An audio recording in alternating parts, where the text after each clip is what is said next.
Hello, ladies and gentlemen, and welcome to Season 2 of the Journeyman Football Manager with Zebu Nation.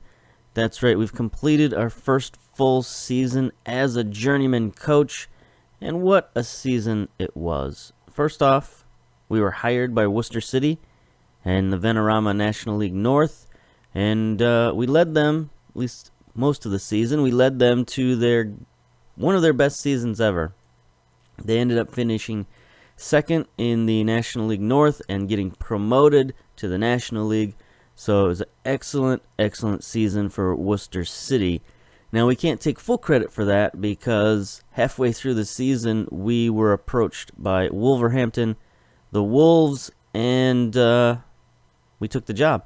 Basically because it's a team that I've always wanted to coach. I love their mascot. I love their name.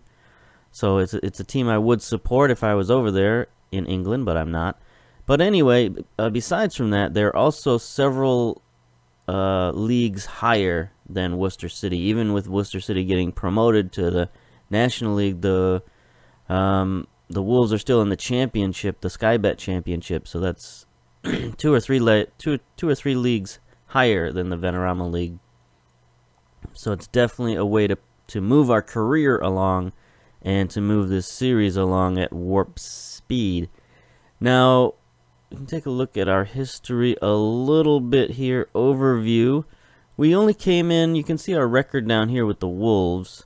We came in with only 19 games to go, so a little over half the season gone.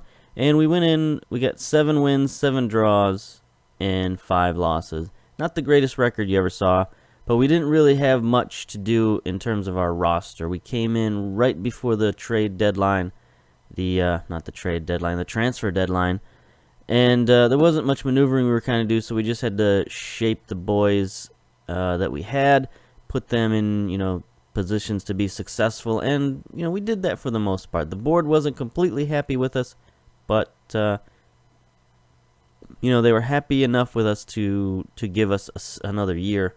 And not even talk about letting us go. So overall, you can see we've played 47 games. We've won 24, drawn 11, lost 12.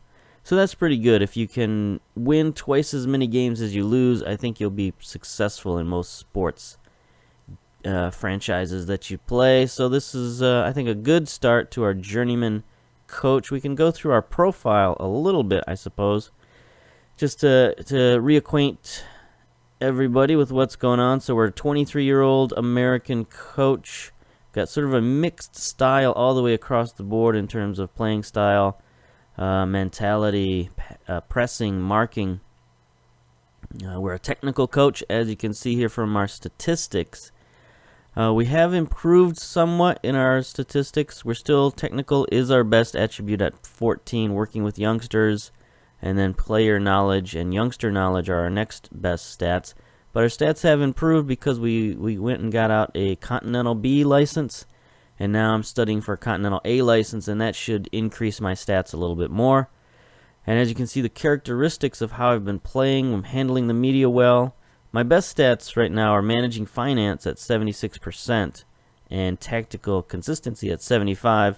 Followed by hands-on approach at 70%. So you can sort of see how your team or how your coach is performing over here in the characteristics. Reputation is still low, the lowest attribute at only 20%, but that's risen quite significantly. I think it started at like 4%. So just getting the job at the Wolves has boosted our reputation. And then loyalty to players is a little low, 50%, and you're going to see why in a minute. But other than that, our coach is looking strong, looking pretty good. We now have full knowledge of England, which is pretty good. We've done a lot of scouting in England, so we've understand the players and the leagues around there much, much better. These are some interesting characteristics over here on the right. Press conference always answers calmly. It's the first option. Whenever you bring up a press conference, there's like some buttons on the left-hand side, and I never change anything other than calm because that's just the default. And I would think, like, I'm going to bet 60% probably more than 60% of all people who play this game answer their questions calmly just because it's the default choice. Interaction style rarely communicates directly with his players. Now that's something I'm a little concerned about. I need to get a little bit more hands-on with communicating with these players. I guess I need to go in and criticize them and praise them and do all that kind of stuff so that this communication style is a little bit more informal and a little bit more hands-on. Last playing experience, Sunday League player, that's fine. Languages spoken, this is something I don't think I really talked about earlier. I'm fluent in English, French, and Spanish. And I did that when I created this coach because I wanted more options when it came to getting jobs. Those are three of the most, widespread languages in the world. So if you can speak those three, there aren't a lot of teams out there. I guess Germany and places that speak Germanic languages, and South Korea and places like that. But even if you go to South Korea, Germany, I think English is pretty good, pretty spoken widely there. But if you can speak these three languages, maybe add Portuguese in there as well, so you can go down to Brazil and Portugal and places like that. But teams will be less likely to not consider you because you don't speak the same language as their players. And then finally, my favorite club is the Michigan Bucks, which is not true, but they were the closest team I could find. I did find out my local club, Lansing United, is in this database, but it's just very difficult to have any interaction with that club. Basically, you have to put your team in Lansing in order to be able to play them in a friendly as a local team. But other than that, I didn't see any other way to either play them or pick them as your favorite club or anything like that. So they're too small of a club to have this game worry about them too much. So, all right, that's our coach. Oh, the one last thing I wanted to look at was contract. Our contract is pretty good, not great, but pretty good. Our salary is a little low, and that has some ramifications. But the big thing about this contract is it doesn't expire until 2019, so we have 2 full seasons left on this contract, which I think is a very good sign by the board that they're willing to invest in me as a coach and invest in my philosophy of building and rebuilding this club into something a little bit with a stronger foundation than it currently has. And speaking of that, I've gone through the full off-season between the 2017 and 2018 seasons. So I've made several changes and several roster improvements. But first, before we get to that, let's run down the checklist. Let's go to our finances here. And one of the big changes I've made is the budget, the finance.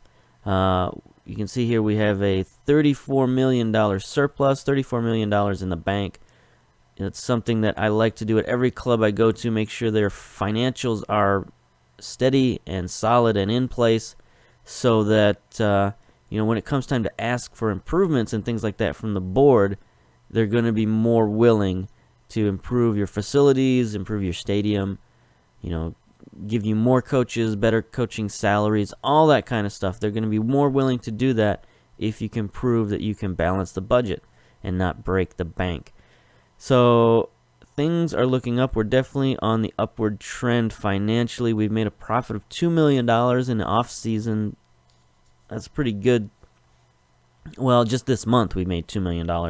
Made $12 million for the whole season, and that's pretty good profit considering we haven't played any league games.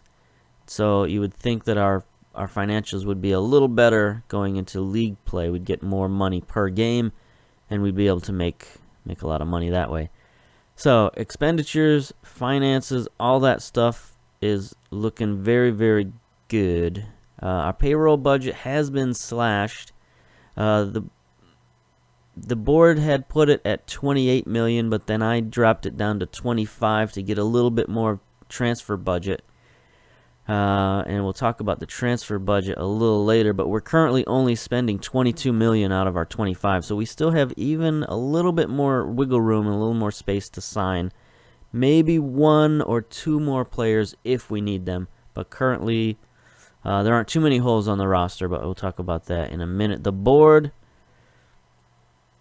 Job security is stable at 49%. We're creeping up towards that 50%. That's kind of the minimum that I like to see. I like to see at least 50% approval rating from the board, and hopefully higher than that.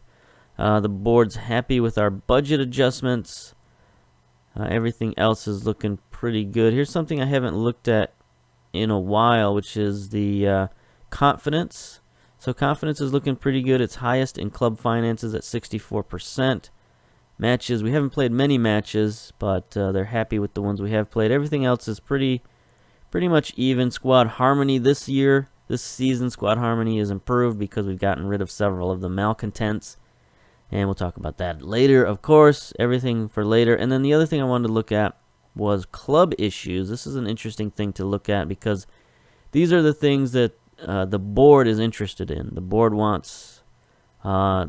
is focusing on. So one thing they're focusing on is club stature, 50%. And right now they feel it's too early to comment upon the club's stature, but it's clear that they want the stature to improve.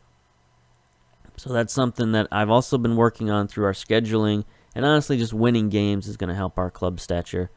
And we've won a few television games, so hopefully that helps our club stature. I know in other games, other sports games, if you get a game on television and you win that game, it helps your reputation. I don't know if that's how it works here in Football Manager, but it seems logical. Of course, payroll and the budget, the board, we're currently spending $3,300,000 under the budget, and the board is pleased with that, so it's a very good job. But here's that thing I was talking about my salary, which is my job value is currently at 4%.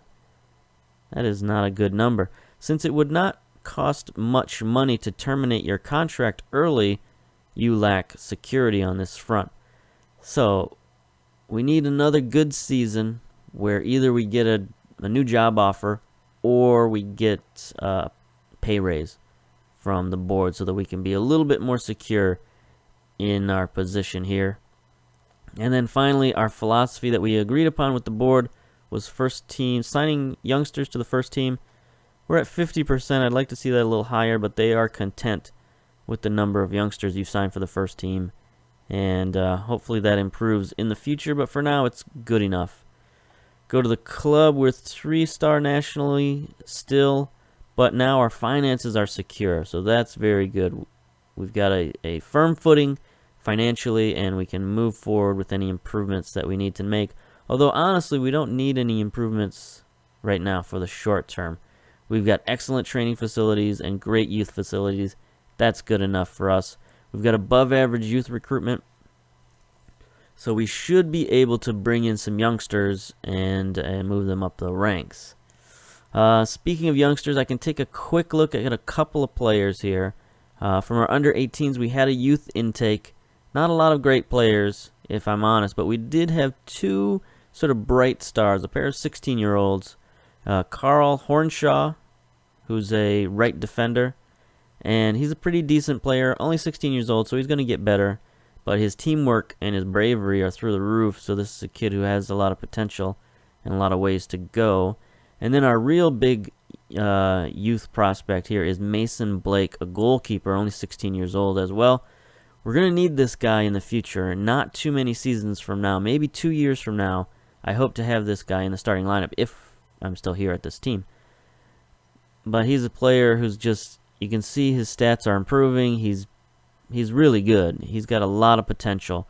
And I've already gotten several bids for this guy, up to nearly $1 million for this guy. So there's a lot of teams poking around trying to get their hands on Mason Blake. So we're going to keep him under wraps for as long as we can and then promote him to the first team. And then from the under-23s, again, not a lot of guys here, but we got a couple of prospects. Our number one prospect is Bradley Carr, 18-year-old right winger. He's got 4-star potential. And, maybe I'll do a proper youth development video at some point. I'm not sure. But a guy like this is somebody that I want to get into the starting lineup, and pretty soon, because he's at 2 stars of a 4-star maximum. He's 18 years old. By the time he's 20 years old, this guy needs to be a full-time starter if he's ever going to reach those 4 stars as potential. That's been my experience. That 20 years old is the time to be a full-time starter. And if you're not a full-time starter by 20 years old, you're sort of relegated to half your potential, or maybe a little over half. Like instead of 2 stars, he might make it to 2.5, maybe 3 stars if he doesn't get full-time by the time he's 20 years old. So we need to get this guy in the lineup, and very soon. And then we've got an American here, which is interesting. Tom Mayer, 18-year-old striker. He's got some interesting attributes. He is unfortunately a target man, but hopefully we can train him up to be something else, because he's got, pretty good stats. Strength, pace, acceleration. His agility could be better. His finishing could be better, but he's an interesting prospect, an interesting kid. And it'll be a fun experiment to compare him with Carr, because Mayer we've loaned out, and we've loaned him out to Coventry, which Coventry is in, let's see, where is Coventry? They're on loan to Coventry. Yeah, they're in Sky Bet League 1, so, that's a pretty high level. And so we'll see what's better for a player. Is he better to get loaned out to a team like Coventry, or is it better to stay at your own club and train with your own facilities and maybe get some spot first team here and there? So I'm going to be keeping track of these two guys, and as you can see with Tom Mayer right now, his stats are improving a little bit, whereas Carr's are not. So maybe we'll want to loan Carr out this season if we don't see any improvement from him. So those are really our top 4 prospects in the pipeline. And those are the guys we're going to look to get playing time in the next year or 2.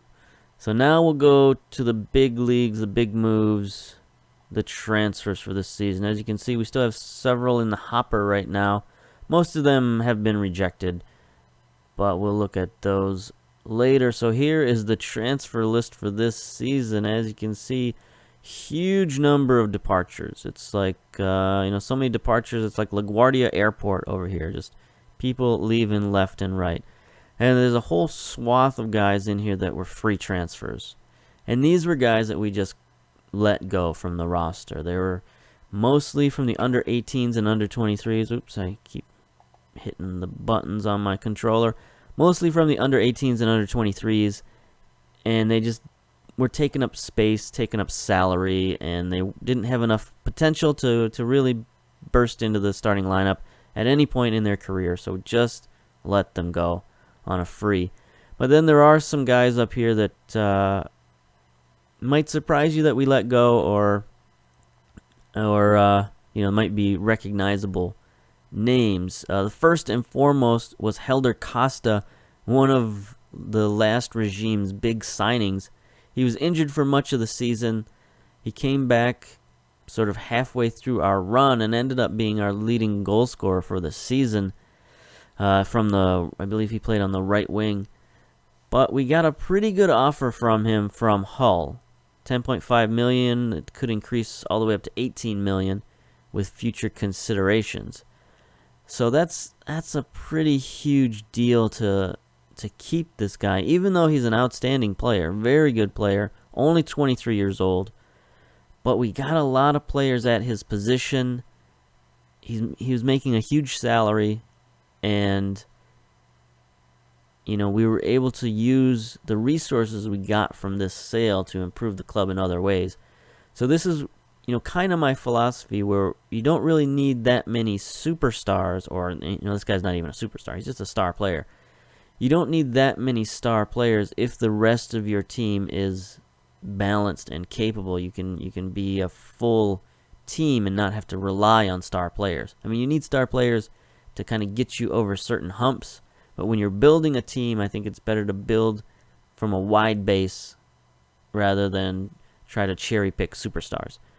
So that's what we did there. We let go of a few other players. Yep, Anderson, we sold him for $1.5 million. Matt Doherty for $1 million. Those were two of our malcontents last year. Players who wanted more playing time and just, were messing with the team attitude with their needs for playing time. So we got rid of those guys. Jay Spearing is an older guy. I didn't necessarily want to get rid of him, but I got an offer. He's 28 years old, and I had other young players I was bringing in that I wanted to play at his position, and I just kind of needed to move him aside.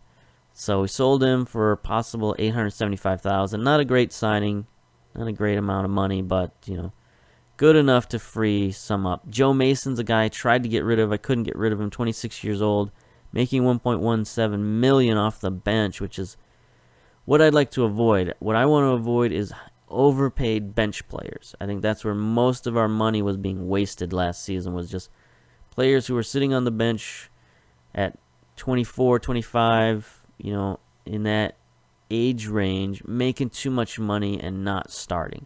So we got rid of a lot of those guys. David Edwards, an older player we got rid of just to kind of get him off the books. Got pretty good value for him, $500,000 for a 31-year-old. I'm happy with that. Booverson, we got rid of him for $4.5 million. He's a fine player, 25 years old, but he just didn't fit. Just didn't fit into what I want to do offensively. He's a target man, not great finishing, good strength and speed, but just he didn't have it where I wanted it. So got rid of him for $4.5 million. Pretty close to his value, so I'm okay with that deal. And then finally, the one guy I sort of hesitated to get rid of is Prince Aniangwu. He was a player who was on our under-23s last year. He never played because he was out on loan. And so I thought I was going to bring this guy into the lineup this season. He's, a very capable player. Very good stats, physical, mental, technical, all pretty good. But I noticed he was on loan for 2 years, so he wouldn't come back until the 2018 season, and I just don't have time for that. I need players now. He was making too much money, and, I got an offer. Well, actually, I put him out for offer. Got $2.4 million for him. Probably I could have gotten more, but I think just to get rid of him and get some of that cash, it was acceptable to get rid of him. So that's how I got all the transfer money, even though the board only let me keep 20% of it, 25% of it. So it really was not a great idea to get rid of all these players when I did. But I needed the transfer money to remake the team, and I used that money pretty wisely, I thought. I only bought 3 players, but there are 3 players who are gonna be big for us. And first and foremost was John McGinn, 22-year-old Scottish midfielder, a box-to-box midfielder. This is a guy we're gonna run a lot of our offense through this guy in the midfield. He's got a lot of great passing stats. His player traits are very interesting. He tries killer balls. He comes deep to get the ball, so he's a guy we can pass it off to, and he'll orchestrate the offense. And he plays 1-2s, so he can keep the offense flowing as well. This guy's going to be very important for us. And then our largest signing was Luke Garbett from Everton. We got him for $2 million. We're paying him $2 million. So this guy's got to be huge for us. 24-year-old left fullback. And that's key to our strategy. It's key to how we play. Is we send our fullbacks down the sideline to orchestrate the attack with our inside forwards. So our wingers cut inside, our fullbacks cut outside, and that's how we make our plays and how we make our goals. So we need capable players out there, and Luke Garbett is an incredibly capable player. Good speed, good decision making, good crossing and all the kind of stuff. He's got a lot of stats that I like, and he's a very good player for us. Now, what's sad about this is I actually got him cheaper. I got him for $1.6 million and like a $1.5 million salary, but shortly after I signed him, the game crashed, and I had to reload and do it again, and I couldn't get the same deal. So I had to take him for $2 million. And then I couldn't sign him for cheaper either, so I had to sign him for $2 million. But we had the money, so it's not a great loss. And then the final guy, we got Hiram Boateng from Crystal Palace for $400,000, and basically just looking for young midfield depth. And we're only paying him $300,000 a year, which isn't too bad. He's a left footer.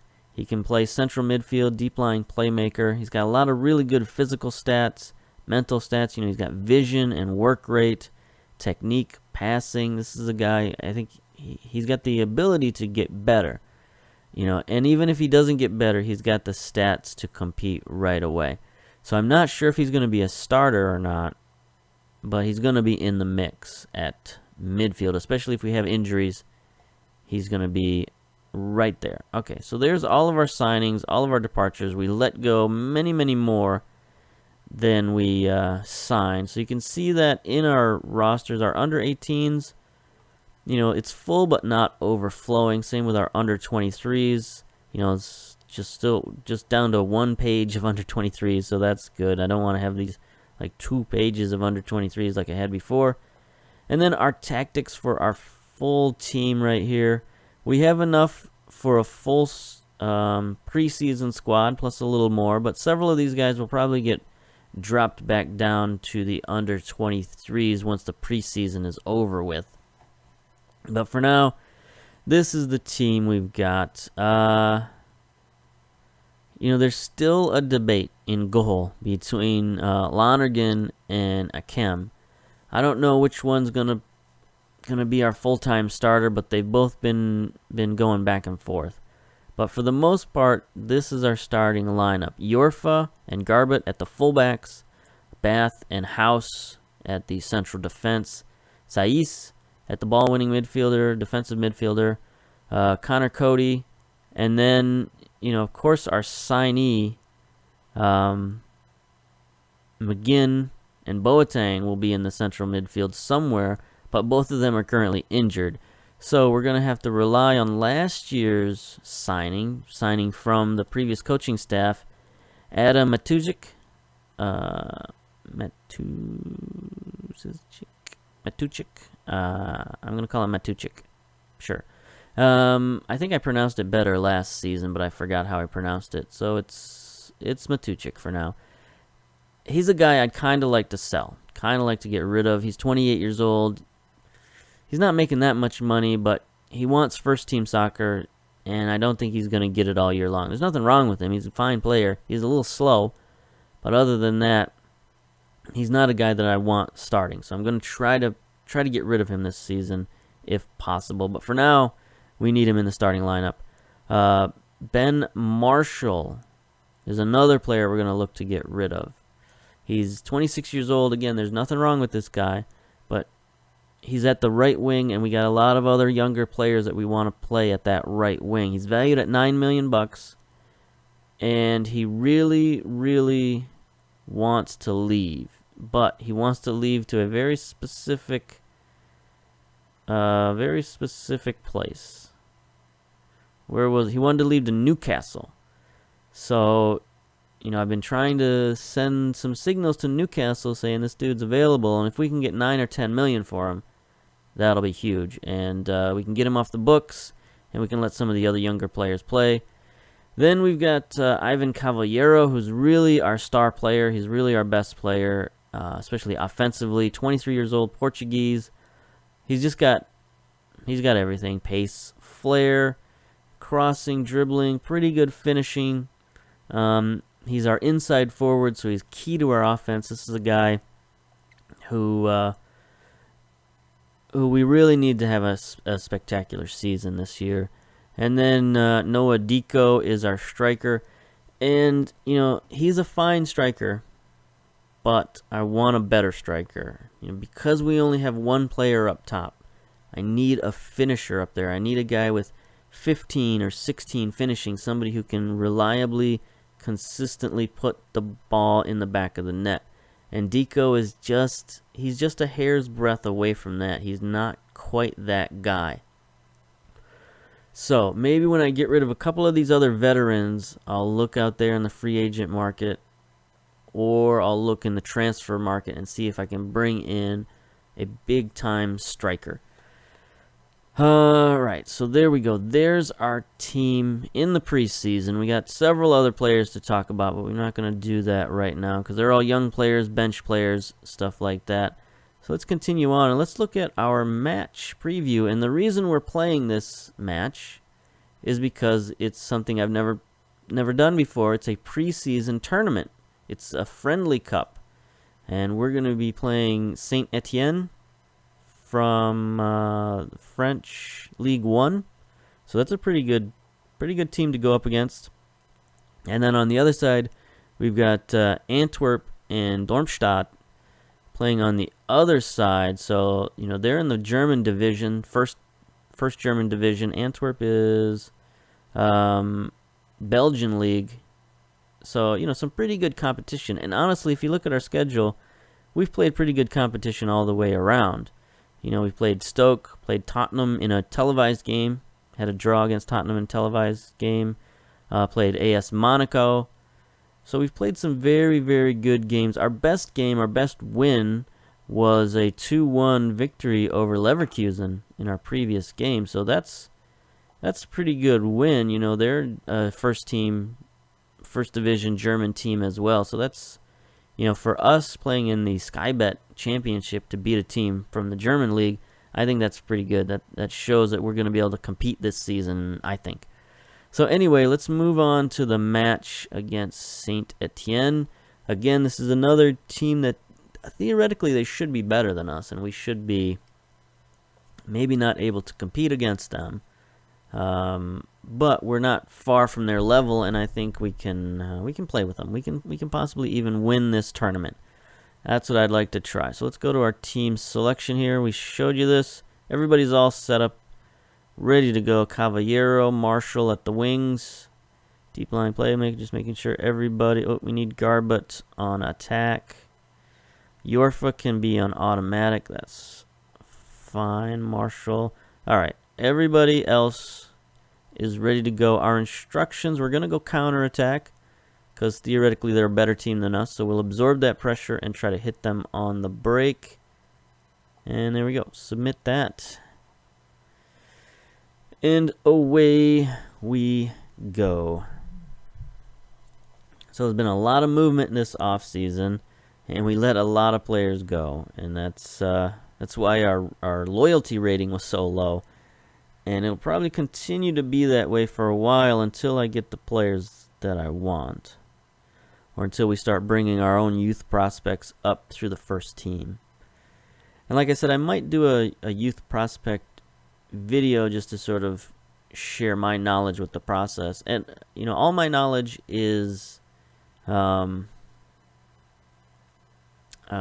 the word I'm looking for? It's not scientific knowledge. It's not based on hard data, hard facts. I don't go in there, look at the editor and look at everybody's potential and all that stuff. It's sort of empirical evidence is what I'm thinking of, where I just feel it out, and I feel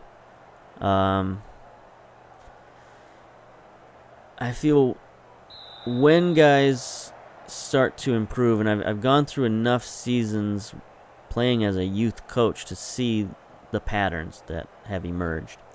And basically the pattern is get them in the lineup by 20 years old.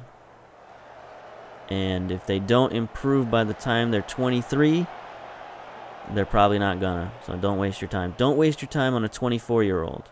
Like, get rid of him. He's either got to be an established player or he's never going to be at that point.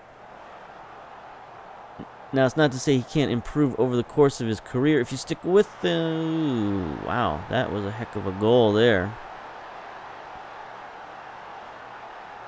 Maupe. He just went right around our defense and then scooped the ball into the net, and our goalkeeper had no chance. He sort of took one wrong step, and the guy hit the opposite corner. That's a heck of a shot. All right, so we're down. Let's see if we'll keep the counterattack for a little while, but things aren't looking good.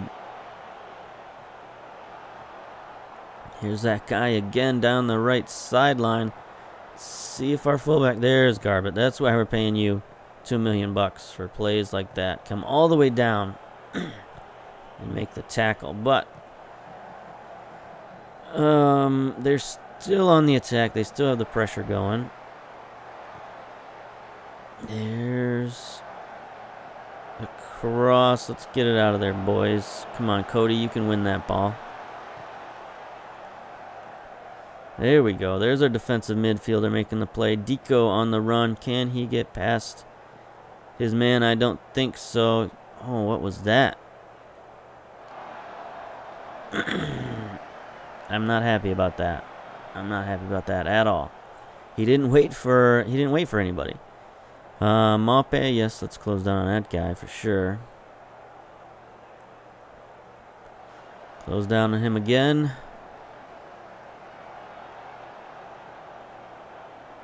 25 minutes gone. All right. We're going to make a bit of a change here. We're going to go to standard, I suppose. Use tighter marking. Sure. Maybe we can possess the ball a little bit. I don't know how good defensively these guys are. Maybe they're not the kind of guys who can just steal the ball from us.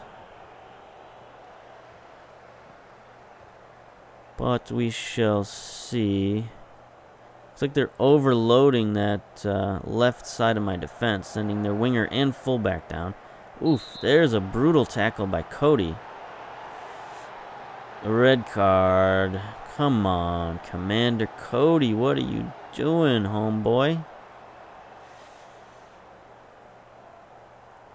So we'll bring Saiz up there. Go with the 4-2-3 at the moment, and because we're still a goal behind, we still need to keep our striker up front. If not, then we'll move things around maybe in the second half. But for now, we'll keep this. Not been good. I don't see this game being particularly good. I don't care if this is a friendly, a certain level of performance is needed. All right. We get 2 games automatically out of this tournament. There's a 3rd place game that we can play. So we're currently heading straight for that. Goal down and a man down. So that's not the way I wanted to start this season off. We need to finish our changes. Okay. So maybe going a counterattack wasn't quite the thing to do, but it seemed like they were sending guys forward. We just couldn't take advantage of it, and that's where getting that striker might be a good idea. Somebody that we can throw the ball forward to, and he can make plays on his own. That was some bad marking on the back line there. Monet Paquette just beat us. There's that man, Mape again. Monet Paquet. So down 2 goals, I think it's pretty much the kiss of death right there. How are our ratings looking? Ugh, everybody's looking pretty bad. Garbett is down 66% to get a free kick here, corner kick. Send it wide. Oh, Bath almost got the header in there. But now they're going to hit us on the counterattack. Malpe switching the ball the other side of the field. That was an excellent play on his part. Now Cui, Santos. Oh, Malpe, wow. They just carved us up there. They just carved us up. I don't know what to do. We'll go control. Being disciplined didn't help us keep the ball out of the net, so maybe we can just hold on to the ball and see what happens. Don't need to see that again. They just carved us up like a Thanksgiving dinner. All right, let's make some substitutions here. Breslin in for Garbett. No need to wear him out. Sukic. Gonna bring in, I guess we'll bring in Willock, one of our 20-year-olds that we signed on a free transfer. He's looking pretty good here. Play him central midfield. That's fine. And then who else? Caballero, get him out of there. Bring in 0. Yeah. All right. We'll confirm that. We got a lot of options at the wing, so that's good. If we get any injuries there, we got no problems. Here's Caballero on the attack. No good. There's a good steal by Saiz. Gets it out to Caballero. We got our fullback going down the wing. Can they get it out wide to him? Come on, boys. Run the play. We got one play. You got to run it. There he gets it into Marshall.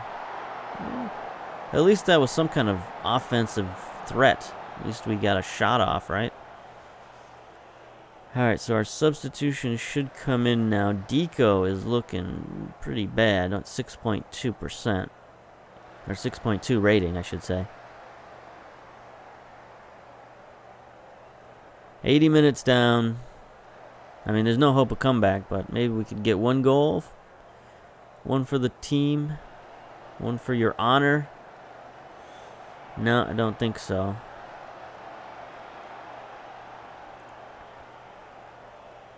And 1 minute of stoppage time. 30 seconds left. Yorfa into Marshall. Back to Yorfa. Fires it downfield for Deco. No avail there. They're going to get a counterattack. Maybe. No, everybody forgot the ball. Saiz gets it out wide to 0. 0 is going to cross it. It's going to be a terrible cross. If he had gotten that anywhere near the front of the goal, that was going to be in the back of the net. Terrible play. Terrible play. All right. So that was disappointing. We've played much better than that this season, or this preseason, and not happy about that. That's why we play friendlies. Much improvement is needed. You stinky boys. Much improvement. Cody, I don't know what your deal is. That was a horrific tackle. My man. Definitely not going to be playing in the next round. Well, probably none of those players are going to be playing in the next round because I think we got 1 day until then. Okay, Will Randall, good for you. Got like 1 day until the 3rd place game. So we could play that, but this is already a pretty long video. So I'm going to stop it there. And probably the next time we record will be, I guess, I'm trying to decide Brighton or Crowley in the EFL First Cup. I suppose we'll do Brighton. Even though we're so close to the first game of the season, I don't know that it makes a difference between which one we play. So maybe we'll play one a little bit later in the season. I don't know. We'll leave it a mystery. Nah, that first home game, I was going to say, is it televised or not? I don't think so. Anyway, I'll make that decision at some point, and then I'll post the video and you'll watch it. So until then, we'll see you later. Bye-bye.